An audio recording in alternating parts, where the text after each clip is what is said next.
All right, good afternoon. We're back again at Asana in Ibadan State. Sorry, Oyo State, Ibadan. We are actually completing our project here, the one we've been doing for quite some time. So if you look, you will recognize the farm if you have seen the earlier two videos we made from here. So this is the broiler house. Behind the broiler house are the two four greenhouses. Then we have the layer house, the snail concrete pen house, and now we have actually completed some of the structures for staff accommodation.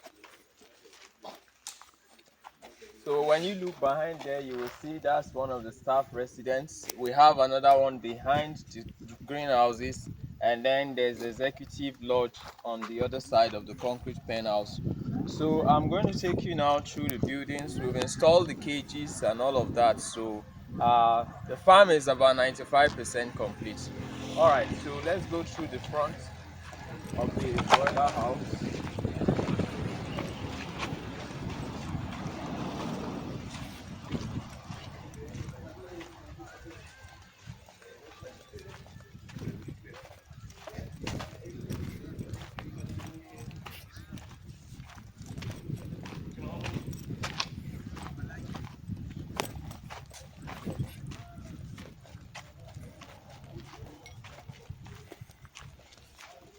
All right, so this is the entrance door here.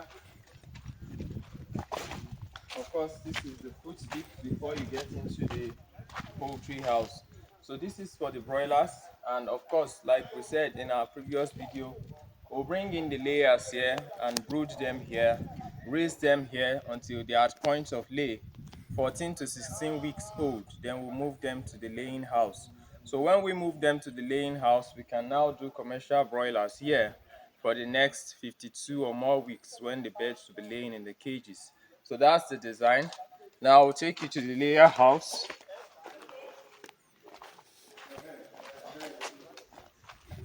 So here is the foot deep for the laying house. Of course, we don't have beds yet.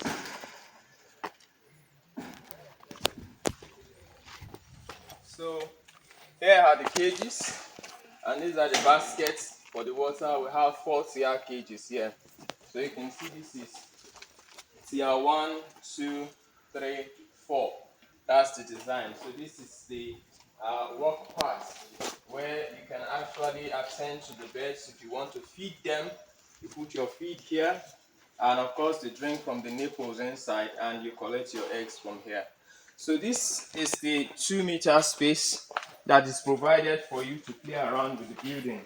So we're going to have a feeder tank here, up here, that will supply the water to the farm, because the water will come from the tank, the reservoir on the general farm, to the feeder tank here, and it will supply into the cages.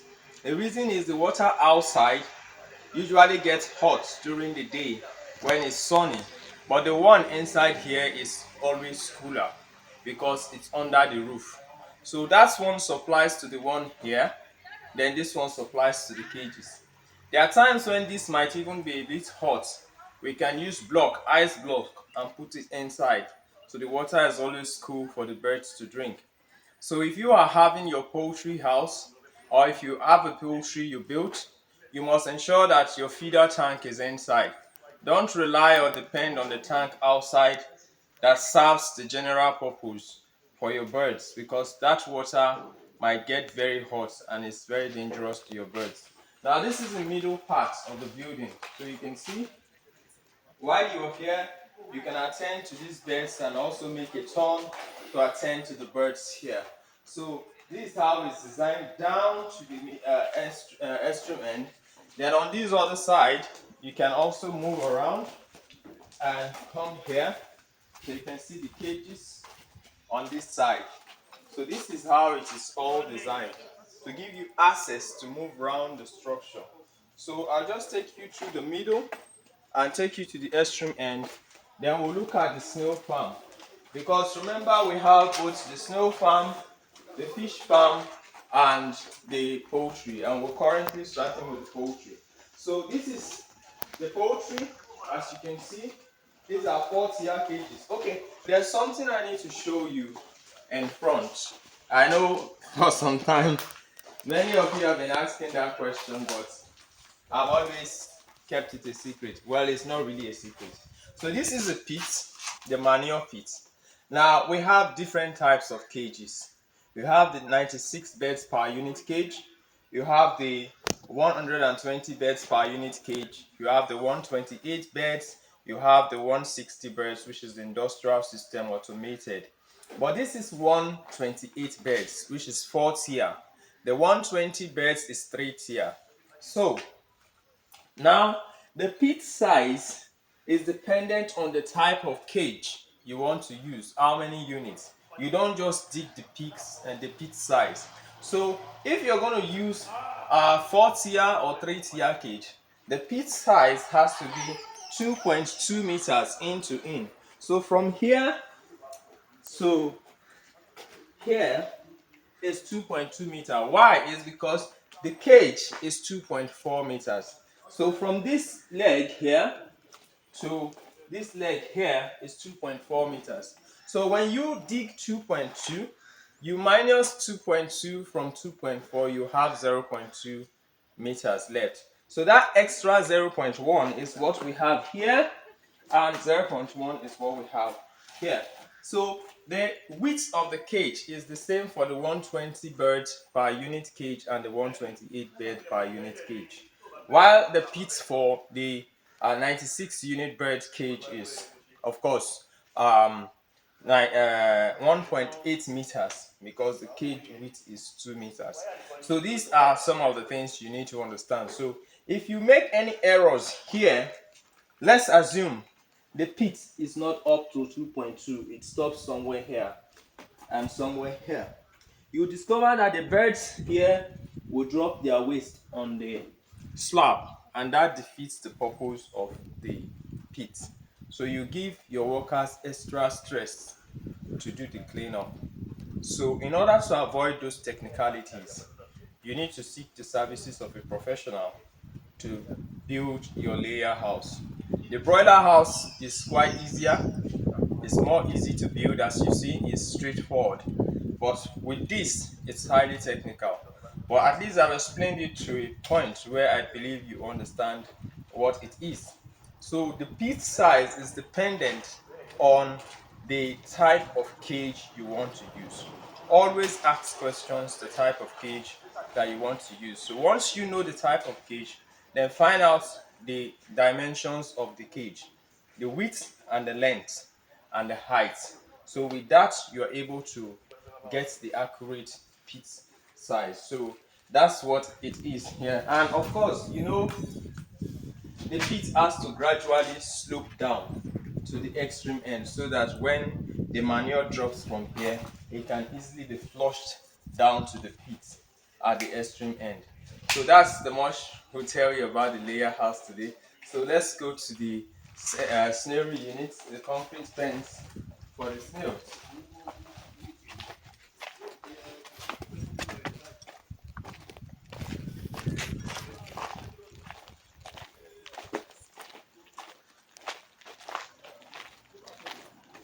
All right, so we are here. Come in. So you can see the view of the concrete pens. We have 100 and I think 290 something plus pens here, and of course that's the luxury apartment. Don't underestimate the outside look of it. When you enter inside that apartment, you know there's something there. So we have three of them, one here, one behind the uh, greenhouses, and of course the first one we showed you. So this is where we're going to do the breeding of the snails. We'll introduce the snails here. They will lay their eggs here. We'll sort the eggs out, incubate them in some of the free pens, and when they hatch to baby snails, we'll transfer them to the greenhouses. So we're going to take you to the greenhouse now, and from there we'll head to the fishery unit. All right.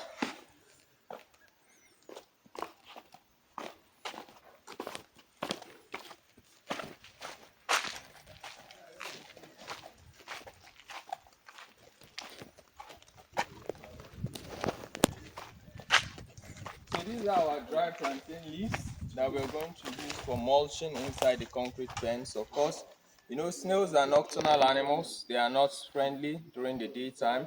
They don't like daylight. It's stress to them. So we're going to have this inside the pens to provide shade. So during the daytime, the snails will go under the dry plantain leaves, and in the night time, they come out of them to feed, carry out their normal activities, after which, once it is morning, they go back again under it. So that's the purpose of this. So we're going to treat it and introduce it into the snail pens. So here are the greenhouses. So you can see the vegetation inside is ready for us to introduce the baby snails, but we haven't started yet. So it will continue grow. It will continue growing. Um, Let me show you the inside. Okay, maybe move a bit closer. So you can see these are the steps that you walk in, and of course you have the sprinklers inside. So once we on it, it will rotate, it will spin, and make the environment very cool. The floor will be cool and wet before you introduce feed, and of course the snails are already in there. So right now what we're doing, we're still trying to establish the vegetation to see how it grows perfectly. Then when we stock and the snails begin to lay eggs and hatch, we'll move them here. We have lots of pens, so we're planning to introduce at least 10,000 breeding stock. So you can see the rest of the greenhouses. We don't need to move you down there. We have about 4 of them. So we'll just go over to the fish farm now, which is the last part of the video we'll make here.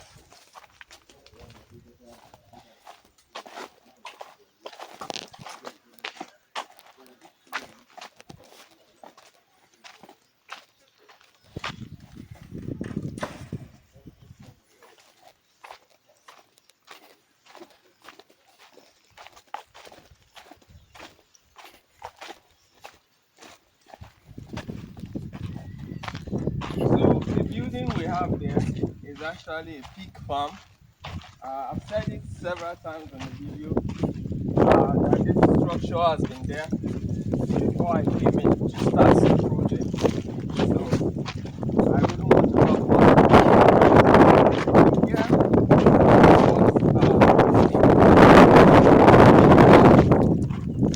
These are the fish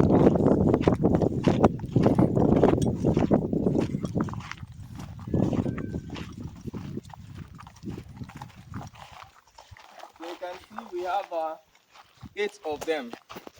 So come and look at this. So this is how it is inside. We've just finished the job. It's complete. What is left is just to introduce water inside. So this line is actually for the inlet. So we're going to bury the pipe through this line and connect it inside. The pipes you see at the extreme end are the outlets. So once you pull up the smaller pipe inside the big one, the water drains out. So that's how it's designed. So we have 8 of them, and each of them is designed to carry 2,500 catfishes to table size. So that's what it is. So you can see the design. The land is of course not as flat, so we have the ponds in steps. You can see this is higher than this, and the other ones are higher than this. So that's how it's designed. So yeah, this is what we've got going in Asanla in Oyo State, Ibadan. Of course, you've seen most of our videos. If you haven't seen them before, please subscribe to the channel. If you're new, subscribe. We have over 200 videos on farming, grass cutter, poultry, rabbit, snail, fish, pig, and all of that. So we've got great content already, and we still have more coming your way. So please do well to subscribe and click a like on the video. And of course, click on the bell icon so whenever we upload videos subsequently, you get a notification. So until then, I want to say a big thank you. God bless you, and bye-bye.